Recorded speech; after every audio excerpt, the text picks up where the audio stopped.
क्या आप हर रोज 8 घंटे सोने के बाद भी थका हुआ फील करते हो? क्या अगर आपको दिन में कोई एक्स्ट्रा काम करना पड़ जाए तो आप चिढ़ जाते हो और एग्जॉस्ट फील करते हो? क्या आपको फोकस करने में, न्यू आइडियाज जनरेट करने में, नए लोगों से मिलने में और हर रोज अपने काम पर जाने में आलस आता है? अगर हाँ, तो ये वीडियो आपके लिए है।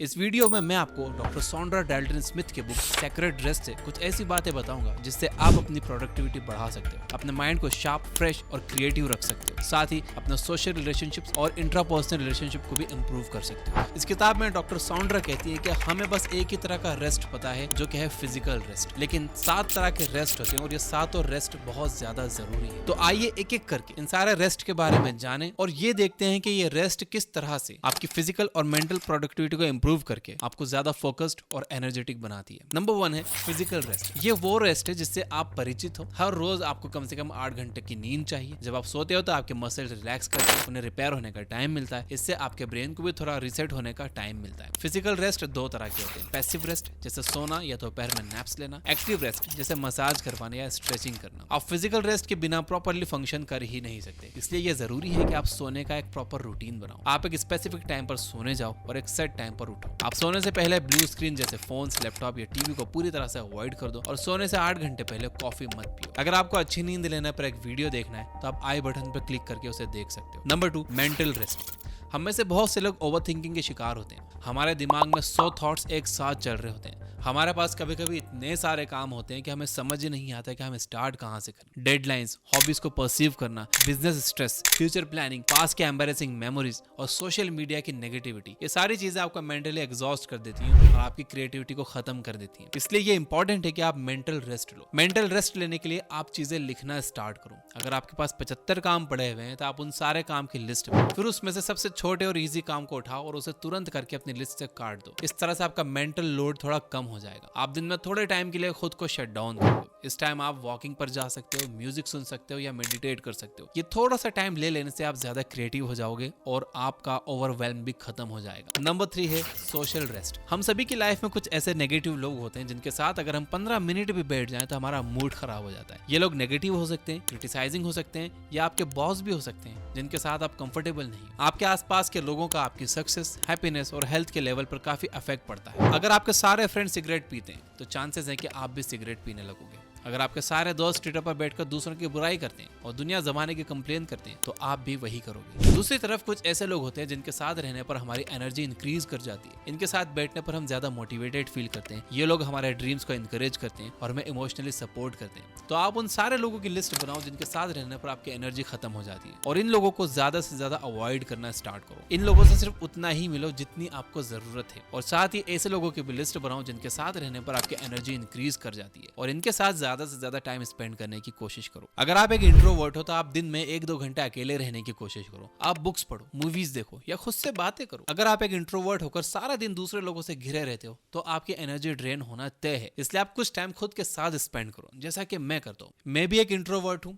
और मैं दिन का काफी सारा टाइम अकेले बिताता हूँ। मैं अकेले काम करता हूँ, मुझे अकेले काम करना ही पसंद है और मेरी टीम के बाकी लोग अपने अपने घरों से काम करते हैं। नंबर 4 है स्पिरिचुअल रेस्ट। अगर आपको कभी ये लगता है कि आपकी लाइफ की कोई वैल्यू नहीं, कि आप एक दिन मर जाओगे और आपके जिंदा रहने या ना रहने से कोई मतलब ही नहीं निकलेगा, अगर आप अपने हर दिन के रूटीन से बोर हो गए, अगर आपकी लाइफ में सब कुछ अच्छा चल रहा है, आपके पास अच्छी जॉब है, अच्छी फैमिली है, जरूरत के सारे सामान है, लेकिन फिर भी आप सेटिस्फाइड नहीं हो, तो आपको स्पिरिचुअल रेस्ट की जरूरत है। स्पिरिचुअल रेस्ट का मतलब सिर्फ रिलीजन नहीं है। इसका मतलब है किसी ऐसी चीज का पार्ट बनना जो आपसे बहुत ज्यादा बड़ी है। आप किसी चैरिटी में जाकर वॉलंटियर कर सकते हो। अगर आप एक इन्वायरमेंटलिस्ट हो तो आप किसी इन्वायरमेंट से रिलेटेड ऑर्गेनाइजेशन का पार्ट बनो। अगर आप मेंटल हेल्थ में यकीन करते हो तो आप मेंटल हेल्थ मूवमेंट में एक्टिवली पार्टिसिपेट करो। अगर आप एक रिलीजन में बिलीव करते हो तो आप रिलीजियस एक्टिविटीज में भी पार्टिसिपेट कर सकते हो। इससे आपको ये फील नहीं होगा कि आपकी लाइफ इनसिग्निफिकेंट है, बिना मतलब की है। इससे आपको लगेगा कि आप जिंदा रहकर एक डिफरेंस पैदा कर सकते हो। जब आप खुद से 100x बड़ी चीज का पार्ट बनोगे तो आप खुद को इंपॉर्टेंट समझने लगोगे। नंबर 5 है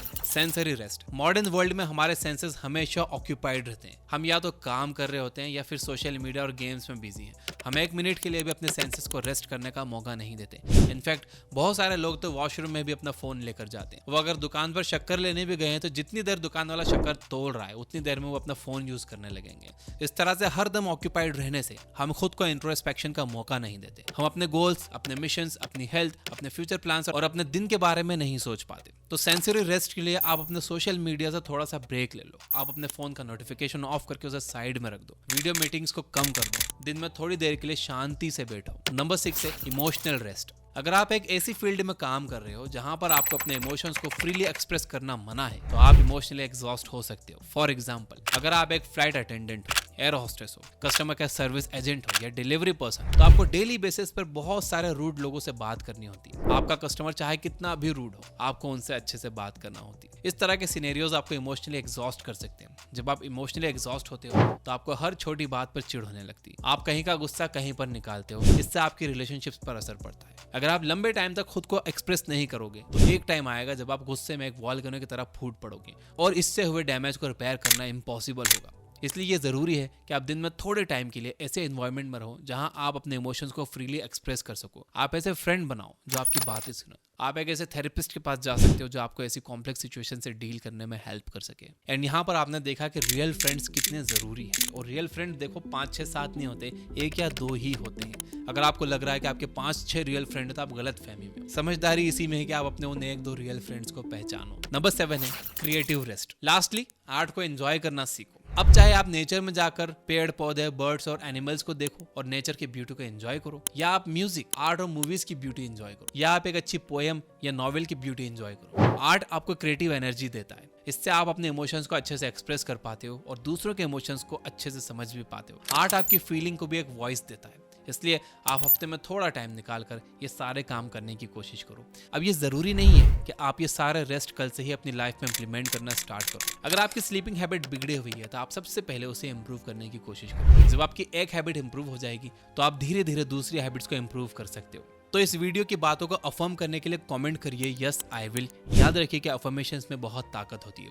अगर आप यहाँ तक ये वीडियो देख रहे हो तो इसे लाइक जरूर करना ताकि मुझे पता चल जाए कि मेरे साथ यहाँ तक कितने लोग हैं। आप ये बुक ऐप पर the secret language of heart book की समरी जरूर सुनिए। इस किताब में हमारे अंदर ही मौजूद म्यूजिक के बारे में डिस्कस किया गया है, जैसे हमारे हार्ट बीट, हमारी सांसों का चलना और हमारी आहें वगैरह। और इसमें यह बताया गया है कि कैसे म्यूजिक हमारी बॉडी और ब्रेन पर असर डालता है। इस नॉलेज को हासिल करके हम दिन भर के दौरान अपनी मेंटल, फिजिकल, इमोशनल और स्पिरिचुअल हेल्थ को बेटर बनाने के लिए इसे अपनी रोजाना की प्रैक्टिस में लागू कर सकते हैं। दरअसल म्यूजिक एक ऐसा पावर टूल है जो हमारे हर एक दिन को बेहतर बना सकता है। अब अगर आप मेरी लेटेस्ट वीडियो देखना चाहते हो तो राइट साइड वाली वीडियो पे क्लिक करो, और अगर आप सोने का तरीका सीखना चाहते हो तो लेफ्ट साइड वाली वीडियो पे क्लिक करो। Finally, you guys are amazing. Keep reading, keep learning, keep growing. Thank you for watching.